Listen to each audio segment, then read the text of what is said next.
Good morning, students. Children, we are discussing about the formation of central government. As we said that there are two houses of parliament, the Lok Sabha and the Rajya Sabha. Then we discuss about the president. He is also elected not directly by the people but by the members of Lok Sabha, Rajya Sabha and the state legislative assemblies. Now, how do the central government is formed? Let us discuss how the government is formed. What is the process of forming the government? The process of forming the government, as you know that it is a democratic country, it's a republic because the power ultimately lies in the hands of the people of the country. Children, there are different political parties in our country, okay? That is a sign of a democracy.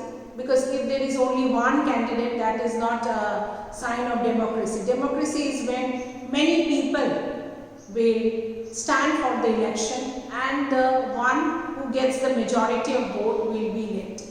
So there are different political parties in our country. Even a person or a citizen of this country who feels that he wants to stand for the election and represent the people of his area can of course file his nomination as an independent candidate.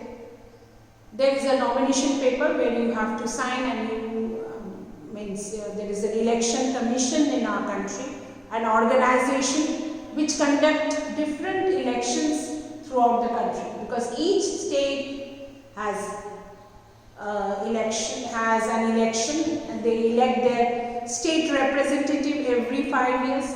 Even the central government is formed after every 5 years. Then we have president's election, local bodies election. So all these are, can be said that they're in charge of the election commission.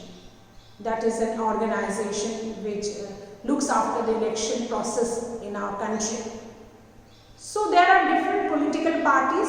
Each party they field their candidates.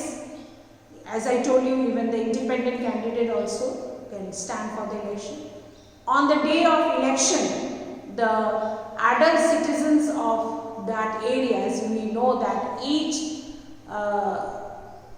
state is further divided into constituency. As we discussed that constituency is that area, means it is a smaller area in which the country is divided, so that each constituency there will be a representative.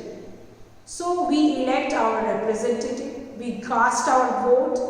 Only the adults who are 18 or above age, they cast their vote and they choose their candidate. The person who gets the majority of vote, maximum vote, he is the winner and he is one who is being elected from that constituency. He or she represents the people of that constituency. Suppose I am living in Bharuch, I told you that my constituency is maybe Bharuch, and I elect, means we all cast our vote, and the one who gets the majority will be representing Bharuch in the parliament. Children, the leader of the party which gets 2/3 of the majority, means because it is a central government throughout the country, people cast their vote. Each and every state, union territories, they elect their representative, and the members of that political party which gets 2/3 number of votes, that is 2/3 majority, is invited by the President of India to form the government. As you know, the President is the head of the state, but he is not part of this government formation. He invites the leader of the political party which has got the 2/3 of majority, and that leader is elected as the Prime Minister of the country.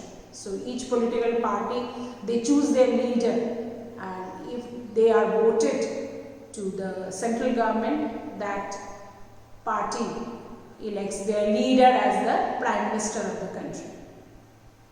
As you know, at present, Bharatiya Janata Party, that is BJP, has got the majority and has formed the central government, and its leader Narendra Modi is the Prime Minister of our country. Okay. Now, this Prime Minister, he then forms his Council of Ministers, who will be assisting him or her in the governance of the country. For governing the country, you need set of ministers.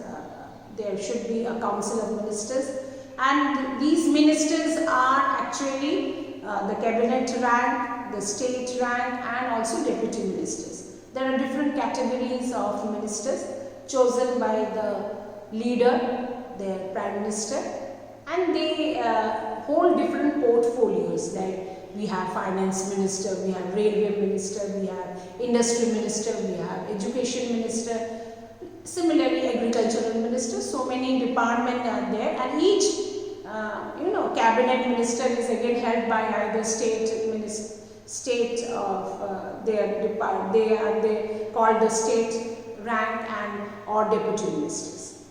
Children, these ministers or the council of ministers must be the member of parliament. They must be elected members. Okay, only if they are elected by the people of the country, only they can be in the parliament and as a member of the Lok Sabha, and they are from there. Everybody cannot become the minister. Na? So out of them, some are chosen as the council of ministers.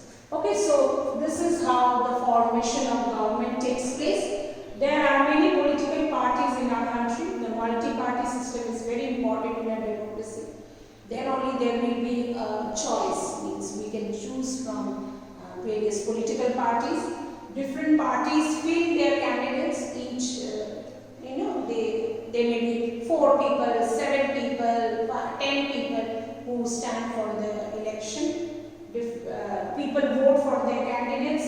The party that gets the maximum seat, as I told you, 2/3 of majority in the Lok Sabha forms the government at the center. The president then appoints the leader of the party as the prime minister of the country, and he or she then forms the council of ministers. As I told, different ranks of ministers we have, and this is how the government runs for 5 years. Their term is for 5 years, and this is how the formation of government takes place in the center. Thank you, children.